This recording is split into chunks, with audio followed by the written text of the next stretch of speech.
غلام پنجتن وہ نہ سمجھ. بات یاد آتی ہے بنی اسرائیل کے دو سگے بھائیوں کے متعلق.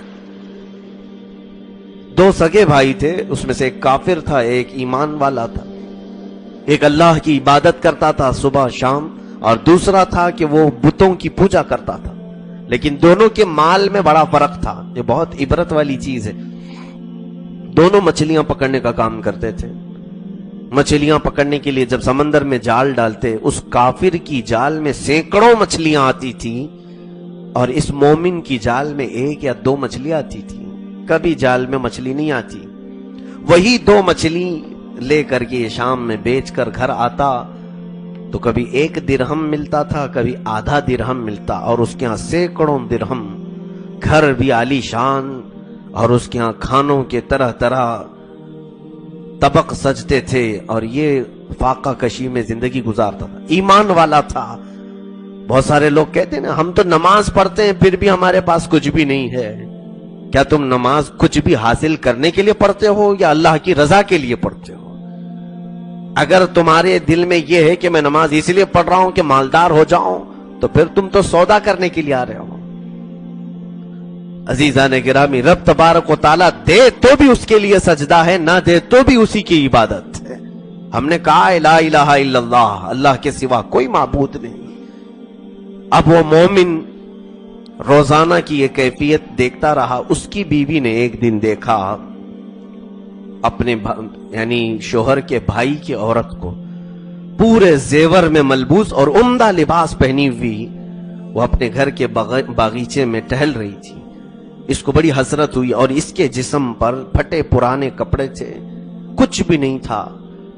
دیکھ کر کے رونے لگی تو اس کی بھائی کی عورت اس کو بلاتی اور کہتی ہے، دیکھ میرے شوہر کے ہاں کتنی خیر برکت ہے، کتنا مال ہے، اس نے مجھے مال میں لاد دیا ہے.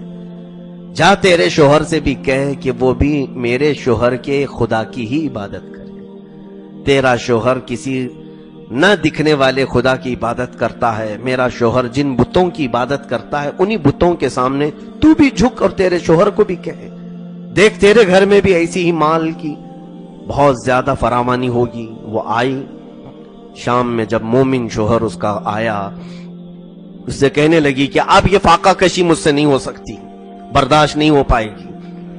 ایک کام کرو، تم مجھے طلاق دے دو، میں نکلتی ہوں. یا تو پھر میری دوسری شرط یہ ہے کہ تمہارا بھائی جس خدا کی عبادت کرتا ہے تم بھی اسی کی عبادت کرو. اس ایمان والے نے کہا، ہائے افسوس، ایمان کے بعد تو کفر کی کیسی باتیں کر رہی ہے. ایمان تیرے دل میں آیا ہے اور تجھے اللہ نے ہدایت دی، پھر کفر کی طرف لوٹنے کی کیسی بات کر رہی. کہا نہیں، وہی حقیقت ہے. دیکھتے نہیں اس کے گھر میں مال کی ریل پیل ایسی ہے کہ وہ سونے میں زیورات میں ملبوس ہیں، ہمارے گھر میں فاقہ پہ فاقہ ہے. اس نے بہت سمجھانے کی کوشش کی مگر وہ عورت نہ سمجھی. اخیر میں اس نے ایک وعدہ کیا کہ دیکھ میں کل سے دوسری مزدوری کروں گا، کام کاج کروں گا، کوئی نہ کوئی محنت مزدوری کر کے روزانہ تجھے 2 درہم دے دیا کروں گا، جس سے تو اچھے کپڑے پہن لے اور کھانا پانی جیسا تجھے پسند ہے. وہ عورت راضی ہو گئی. 2 درہم اس زمانے میں کافی تھے، چاندی کے درہم ہوتے تھے. دوسرے دن یہ شخص آیا بنی اسرائیل کا، اسرائیلی مومن تھا. یہ موسیٰ علیہ السلام پر ایمان رکھتا تھا. یہ مزدوری کے لیے پورے شہر میں چکر لگاتا رہا، کوئی اس کو اپنی مزدوری پہ نہیں رکھا، کوئی کام پہ نہیں رکھا کہ نہیں ہمارے پاس کام نہیں. یہ ایمان والوں کی آزمائش.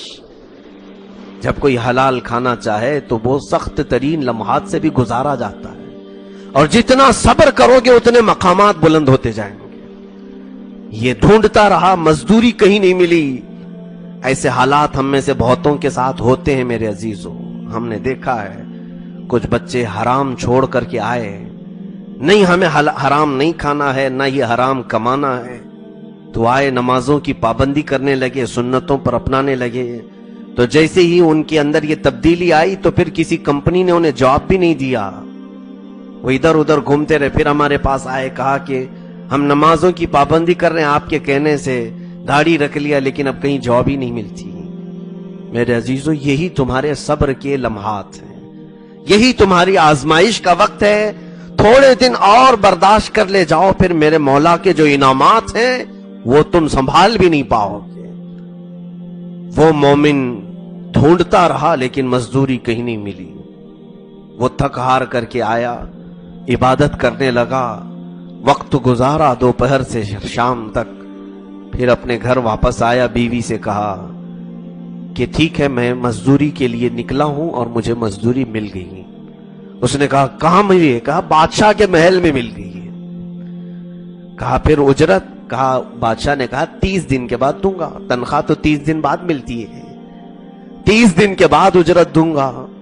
بیوی صبر کرنے لگ گئی، ٹھیک ہے 30 دن، یہ 30 دن تک نہیں بلکہ 29 دن تک تلاش کرتا رہا، اسے مزدوری نہیں ملی۔ ہر دن ادھر ادھر جاتا اور مایوس واپس لوٹتا اور پھر مسجد میں بیٹھ جاتا، رب ذوالجلال کو پکارتا۔ 30ویں دن ایسا ہوا کہ ایک یہودی شخص اس سے ملاقات ہوئی۔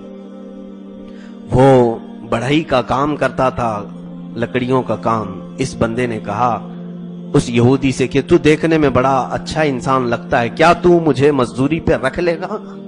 اس یہودی نے کہا ہاں میں مزدوری پہ رکھ لوں گا، ایک شرط ہے، تنخواہ تو میں دے دوں گا لیکن کھانا پانی میرے گھر میں نہیں ملے گا۔ ہاں ٹھیک ہے۔ 30ویں دن اس نے اس یہودی کے گھر میں مزدوری کر لی، کام کاج لگ گیا، نوکری لگ گئی۔ وہ شام میں اس کو روزانہ کی تنخواہ کی بات ہوئی تھی۔ اب وہ روزانہ جو تنخواہ دینے والا تھا یہودی، وہ تنخواہ دینے کی بات ابھی چلی رہی ہے۔ ادھر اس کی بیوی نے 29ویں دن کہہ دیا تھا اپنے شوہر سے کل آخری دن ہے، اگر تم نے پوری مزدوری نہیں لائی تو مجھے طلاق دے دینا، میں اسی خدا کی عبادت کروں گی جس کی عبادت تیرا بھائی کرتا ہے۔ اس کے لیے بڑی آزمائش تھی، یا تو میری بیوی کافر ہو جائے گی، مجھ سے چھوٹ بھی جائے گی۔ شام کے وقت کیا دیکھ رہے ہیں کہ اس کی بیوی اکیلی گھر میں ہے۔ ایک خادم آیا، دروازہ کھٹکھٹایا اور کہا کہ اے خاتون یہ اجرت ہے تیرے شوہر کی۔ اس عورت نے اٹھایا تو اس میں 29 درہم تھے، 29 درہم تھے۔ کہا یہ کہاں سے؟ کہا بادشاہ کے ہاں سے آیا ہے، جہاں تیرا شوہر مزدوری کرتا تھا، روزانہ یہی کہہ کر کے جاتا تھا بادشاہ کے ہاں کام کرتا ہوں۔ 29 درہم ہے۔ تو اس بیوی نے کہا 29 کیوں؟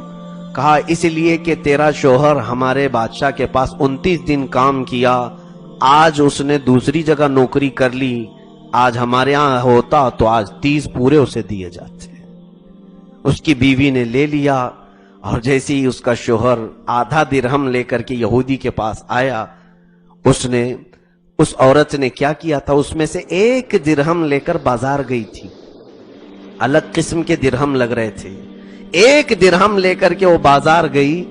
سنار نے دیکھا، کہا یہ بہت ہی انمول درہم ہے، مجھے یہ 1 درہم تو 1000 درہم کے بدلے بیچتے۔ اس عورت نے صرف اس میں سے 1 درہم بیچا اور بدلے میں سنار سے 1000 درہم لے کر آئی۔ گھر میں سب سج گیا ہے۔ شوہر رات میں آیا، بیوی ڈانٹنے لگتی ہے، ایک کام پر جمے نہیں رہتے ہو، جس بادشاہ کے پاس تم کام کر رہے تھے اس کے پاس سے کام چھوڑ کر کے دوسرے یہودی کے پاس کیوں جوائن کر لیا؟ اس نے کہا یہ کون بتایا تجھے؟